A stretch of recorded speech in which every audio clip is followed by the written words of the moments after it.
So it's only meant for web server applications, right? Is it HTTP rendered flow-based? In this context, the client is a web server application, for instance, a Grails application that will redirect the user to the authorization server to get a code, right? And with that code, we can, on the background, request an access. So let's see an example. We reach an application. This is server-side application. So no AngularJS, no front-end operating. This is monolithic or server-based. And we have the typical login with Facebook button. That could be linked like this. The important bits are in color. So response type is the response type the client is expecting from the authorization server. In this case, we are requesting a code. Client ID is my client ID. And the URI is where the authorization server has to redirect the user back after the authentication has taken place, right? And the scope is essentially the permissions and requesting in that authorization server, and that depends on the authorization server we are using. For instance, Facebook has email and valid profile and a lot of more information, and depending on what you choose here, the user will be asked for granting more or less permissions, right? And for instance, if you're using, I don't know, GitHub, there could be another scope called ribbons or something else, right? So it depends on what you're using. The link will ask to the user to Facebook, we'll log in, and then we'll have to grant permission to the client application to access to user data, right? If we click OK, then we go back to our server-side application with the code in the URL, right? So far. So what we do with that code is we make a server-side request to an endpoint. This is the case of Facebook. This is the grant that we're using, which is authorization code. We have to send the code we got from the URL. The rest of them are basically manipulated. And what we get is an access token, right? So the idea of all the grant types is I need to get an access token somehow, because it's the information I have to pass to the backend to authorize the code. Token type is always going to be better in auth 2. Expiration is optional. In this case, it's 1 hour. It's in seconds. And request token is an optional feature that I will explain later. There is a small variation of this grant type, which is called the implicit grant. The implicit grant is for client pure JavaScript frontend, right? They're running in the browser or also for mobile apps, where the client credentials cannot be guaranteed because it's it's a JavaScript file, so if you put any password there, anybody can see that. So there should be another way to do that without using a client secret. The trick here is that we're requesting an access token directly, not a code for an access token, but an access token directly. So this is now my application. You can see here the typical hash banner AngularJS application. We click the button. The link is very similar. The only difference is that the response type is token instead of code. The rest of the things are the same. But obviously, the URI should be AngularJS URI. We go to Facebook, we grant permission, we go back to the application with the token on the URL. Okay? Third grant type is password credentials. This is the grant type designed when you basically collect username and password, right? It's viable when the client is of that API is built by you, right? For instance, if it's on a website of your API or your official mobile application. So let's say that, for instance, we have a mobile application that is going to be accessing our API for authentication. Here, So think that on this brand there's no Grails-based flow because this is a mobile application. We are not Grails-to anywhere. Instead of we're collecting the username and the password from the application, directly the mobile application directly, and making a server-side request, or in this case a mobile request. So on the application code, when the user clicks on login, you make a post request to a similar ID. This is the grant tag you're using, which is password, and this is the username and password of the user. Obviously, client ID and client secret, and the request, and if it's valid, we receive a response similar to the other ones.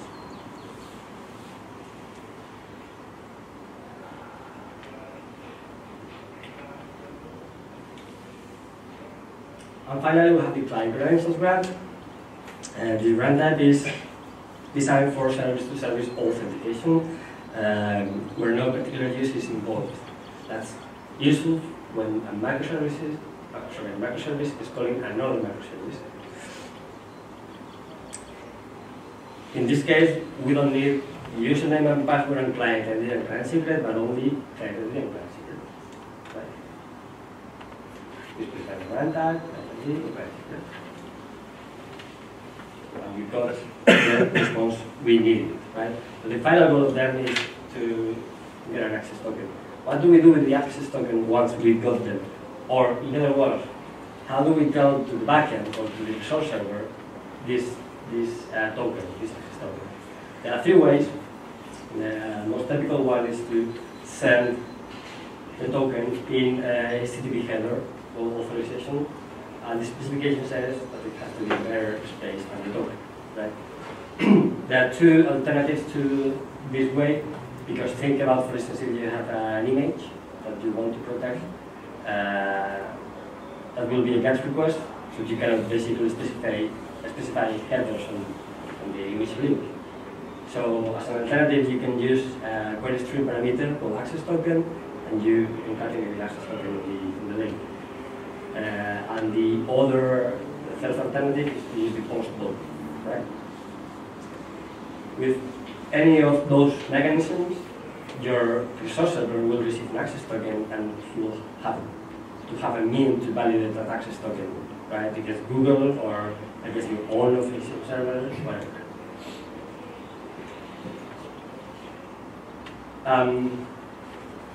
The token expiration is optional, right? However, if you look about all the implementations out there using OAuth, most of them, if not all of them, expire after a certain period of time. And optional as well, there can be refresh tokens. So the idea of the refresh tokens is that once an access token has expired, we can use the refresh token to get a new access token, right? And the idea is that the the refresh tokens never expire, right?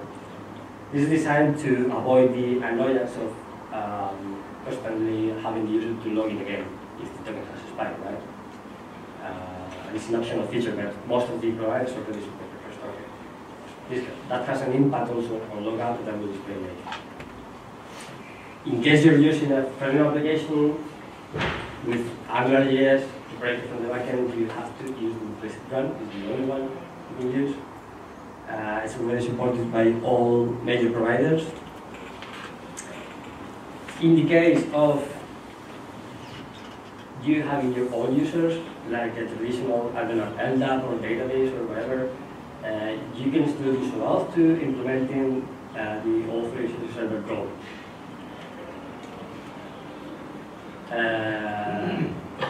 And in case of a front-end application, you can use local storage, HTML5 local storage to store the access token. Right?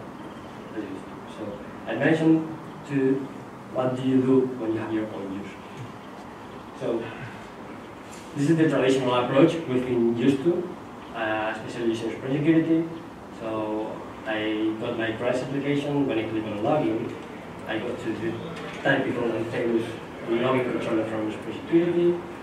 This is what happened server side. This is a traditional form-based authentication using the HTTP session and so on and so forth. So after I logged with my credentials, I got my welcome page. But I told you that OAuth 2 is a delegation protocol, so you have to separate the authentication from everything else. How do you do that? This is your application, but in this case, the login is not the security login controller, but you relate the user to something else. Essentially, this is your own implementation of an authorization server, right? You could use a specialised as well if you want, and it's the very same example I showed you with Facebook. The difference is that in this case, the users are yours. Alda, database, whatever. So once you authenticate the user, you go back to your Grails application. In this case, I'm using the authorization code grant, but you could use it implicitly, right? That's the idea. So, having said that, how do we? This is not stateful so far. If we don't do something about it, right? Most of them are stateful, right? Because all the usual implementation is I validate the user, right? So I know the user is who it claims to be. And then I generate a token to identify that user. The question is, where do I store that token, right? If I store the token somewhere, I'm introducing the state and that stays. Because on a later request, someone will ask me about the token, so I have to have a place to look for the token. How we can make that truly stateless? The trick is to use JWT. So the JWT is a specification from the IETF.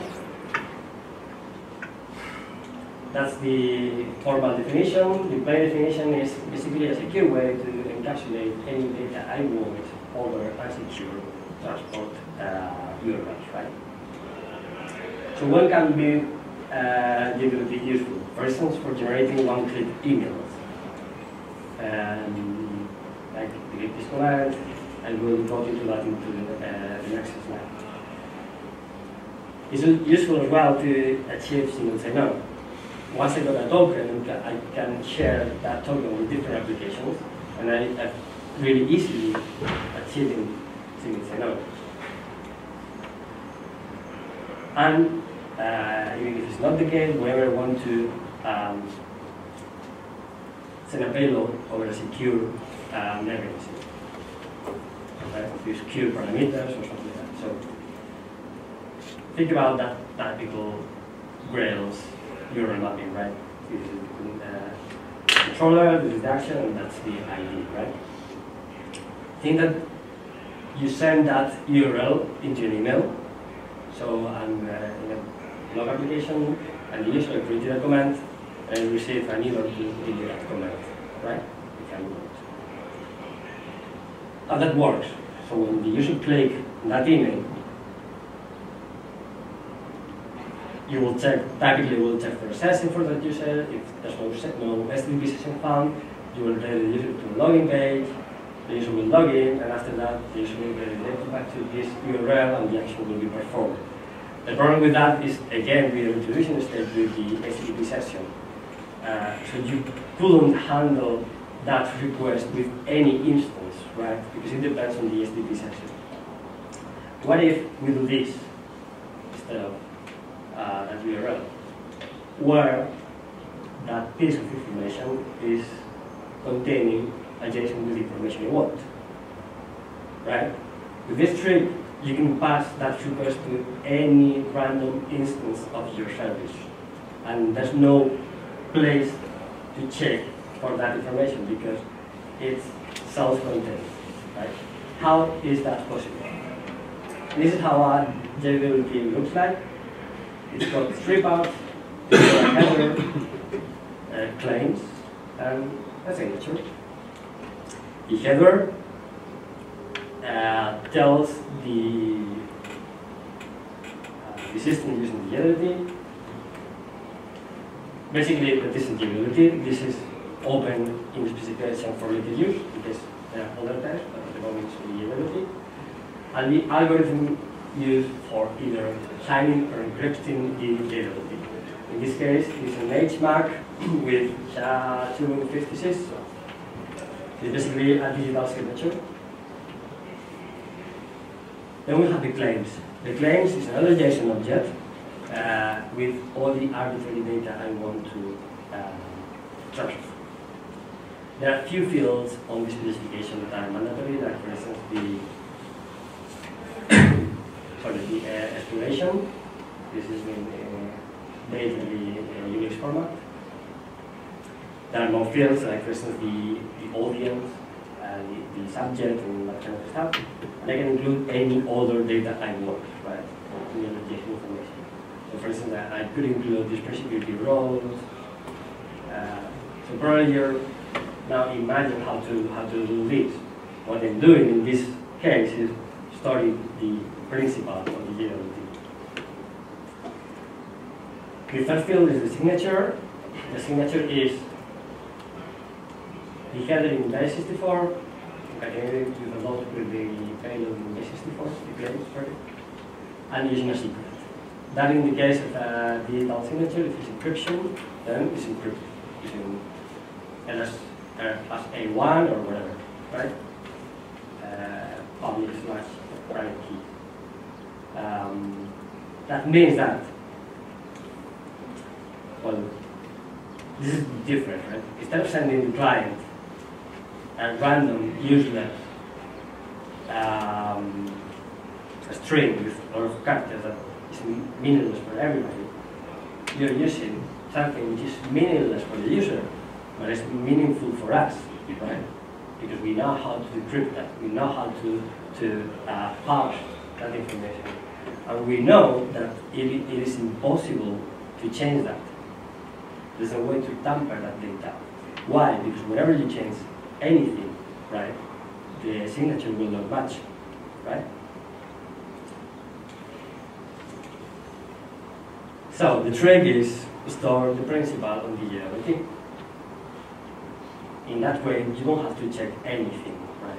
You just have to decrypt on the request the JWT, and you have all the information you want. Okay?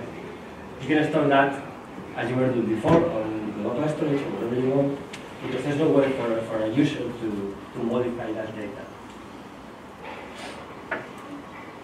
And this is really important, because if you think about REST, the two last letters are state transfer. State transfer is something that very few people does. Everybody thinks that REST is JSON over HTTP. Sorry, but it's not. It's not only that, right? State transfer means that the client has to transfer its state on every request. And we're effectively doing that in this case. Some tips, some tricks. JWT claims, and also the header, is by default signed with a digital signature. As per JWT specification, which is JSON web signature, that means that it prevents the content to be tampered, so nobody can modify that, because if anybody does, then basically the JWT is invalid. However, it doesn't prevent someone to read the value, right? Why? Because I told you it's base64 encoded, so you can base64 decode and you will get the information.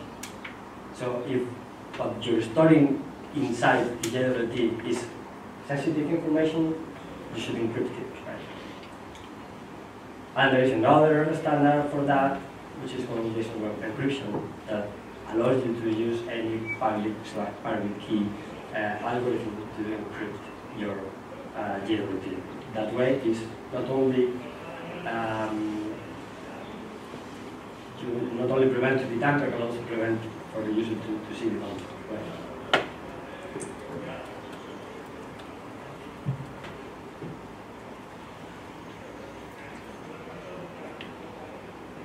Having said that, with this approach, it's impossible to log out. There's no way to log out. Why? First of all, because we don't keep state, right? The normal approach of logging a user out is because I had a state, I throw that server-side state away. That's the way I log out. Because I don't have that, I don't have a way to effectively log out in a stateless way, right? Because one thing I could do is, right, I could say, whenever I receive a token, I parse it, I get the expiration, I change it to a date to the past, so that token is valid. The problem is that if I build the JWT again, it will be a different string. So I'm effectively generating another JWT, which is not useful for the case because the client will still have the old token, right? So what can we do? One alternative would be to have a list of logged out tokens, right? Introducing a state. If it's really important for you to do that, then you can do it. Or I could log the user out on the client and throw the token away. Ignore the token away. If we combine that solution with short-lived JWTs, tokens that expire often, in my opinion, you're getting the best solution in terms of user experience and security and cleanness of the solution, right? So those are the options you have. And finally, some words about the REST plugin. So first of all, how many of you are using the REST plugin? Basically the REST perhaps. 1, 2, 3, 4, 5, 6. Good. You like it? Yeah. Great, right? It all started in BEA London 2013. I was giving a talk about separating the front-end from the back-end, right? So instead of having monolithic applications, REST applications, have REST only for controllers and REST, and have something else in JavaScript, like AngularJS or whatever, for the front-end, right? And someone asked me on Twitter, how do you handle authentication in that case? The idea was to use a token-based authentication solution. And I promised to create a plugin. A few days later, I got the first version of the plugin, so it's 1.5 years old, that plugin. What you have 1.5 years later is basically, well, I will explain later. It's kind of successful plugin because I've received a lot of contributions because there is many people looking for a more RESTful approach in Spring Security. Why? Because I told you, the Spring Security way, the traditional one, is form-based authentication, is HTTP session-based, and that doesn't play very well when you're using REST only in the controls, right? So there's a lot of people looking for answers on this aspect. Well, I got a lot of thanks to users from here, which is great, so that triggered me to still working with plugins, right? It's now 71 stars on GitHub, so I kindly ask you to start the plugin GitHub. It's 100, right? Also, if your company is using the plugin, I would like to know, because I would like to showcase that on the plugin homepage to encourage more users to use the plugin. Because I suspect there's a lot of big companies using it, and I would like to specifically know. Essentially, the plugin is a layer on top of the Spring Security core. There is RESTful versions of the login and logout controllers, right? So think about the Spring Security core. You've got login controller with a form-based authentication and a logout controller with HTTP ready thing. What I offer you is something similar but using a RESTful approach. So you're using a JSON with the username and password, and you get the access token, right? There is a token validation filter, so whenever you send the token on any of the three ways I told you, using a header, using a query string parameter, using the post token is validated transparently on every request, and you get the principal on the security context. So that enables you to use secure annotations the same way you were using before. The latest implementation is Stateless by default. It's using the OAuth. It offers both signing and encryption. It's configurable. In case you want to use any kind of storage for the token, there is support for MakeSD, Redis, Word, and Grails cache. The implicit brand is supported through third-party providers. The idea is that from your application, you can jump to any other provider like Google, Facebook, or whatever, and then come back to your application, and from there generate a token of your application back to your client.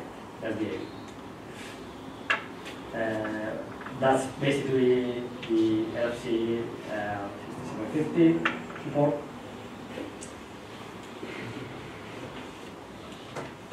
A little bit about the future. My immediate plans are to release the version 1.5. The later one is an 2. I believe that release candidate for a few days or weeks. And if nothing major is found, I will release the final 1.5. I will maintain the plugin for 2 applications. Just for Grails 3, there are several factors to consider. First of all, there's no specific code for Grails 3. Yeah, it's really bad. How are you working on that now? I literally am. Just started. Cool. So there's no specific code for Grails 3, and I depend on a bunch of beans stored by the core plugin. So that prevents having to plug it for Grails 3. Another thing to consider is that there is already an existing specific starter module for Spring Boot, which is, what Grails 3 is based off. And another thing to consider is that there is already an official specificity for OAuth library from Spring Security, from Google in this case. I quite don't like that library because it's too springy, if you will, right? So you have that kind of factory proxy bin whatever thing. I think it's too complex. And in case of the GWT, they are starting working on the GWT implementation, but they are doing everything on their own. So they're manually parsing the digital signatures, and for example, they don't support encryption yet, because they want to do everything on their own and using a library already existing, which works pretty well. So there are some things to consider. I still don't know what to do. The immediate plans is to give support to the planning for these 2 applications. I will see what the future brings. More or less, the plugin from my point of view is feature complete, so I might add more features if the user adds them. But in my head, I don't have much more to add to the plugin, so it's mostly feature complete. And across all, a lot of content to quickly, I have you understood. So we've got 5 minutes for questions. I have a question. I was using your plugin. Now I understand all of them, and I know what I will be back. My question is, I'm using your plugin in a business environment for a customer. We have a lot of service, and we are starting to use the plugin in every service, and we have only one authentication service. If I understand well, I need to build a OAuth server. You don't have to. We don't like to trust, or we can crash in Google or Facebook. We have our own users. That is right. We need to build our own servers. Is it difficult or? Well, two things. In the agenda, you can see that I explained you OAuth 2 before talking about the plugin. The plugin is not a fully OAuth 2 solution, right? Because the initial design was to make specifically core more RESTful, right? The problem is that while doing that, I discovered OAuth 2 and what it does and how it works, right? So I've been spending the last months migrating some of my implementations to OAuth those solutions, right? So for instance, if you think about the login endpoint is a RESTful way of the login control. It's essentially that. So instead of form-based username and password, using JSON, right, and you receive JSON back with the token. The problem with that is that now the response is OAuth 2 compliant, but the request is not. Because if you remember, there is a password grant, which is not sending JSON. It's a post with client ID, with client secret, username and password, right? So to answer your question, do you need to implement your own authorization server? You do if you want to use OAuth 2, obviously, right? How do you do that? You create a microservice only for authenticating the users. And you can use any library for doing that. I mean, you could use Grails application with my plugin, right? And have all the other applications redirecting the user to that microservice. That's, it's kind of an application only for authenticating users. You redirect there with a redirect URI to go back. You authenticate the users, and after that, you redirect back with a token on your run. And you can use my plugin already to do that. So if we have BCD, No, it's not. It's possible. It's possible. Okay, that's correct. Any other question? How that works? I mean, what you said, you have like an application with the security, the plugin that's just a microservice is deployed in a Tomcat where you authenticate, get the access token. Then I have another application, we have the business logic, where I would like to use the experience security code with the annotations because I have different roles. I send the token to that application, and I will need to authenticate to the other application. Yes.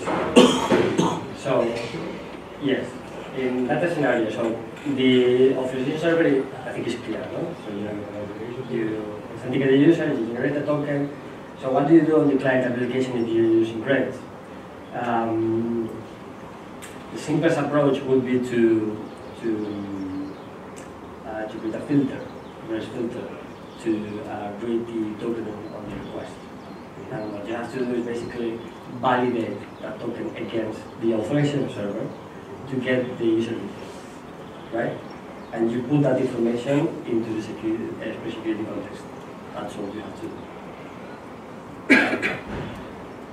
There is an alternative that is overkilling for that purpose, is to use this plugin only for the token validation filter, which does exactly that. Right? Yeah, but I cannot tell the plugin to authenticate against our server. No, not at this moment. Yes. So it's a really simple filter you have to create. So it's really simple.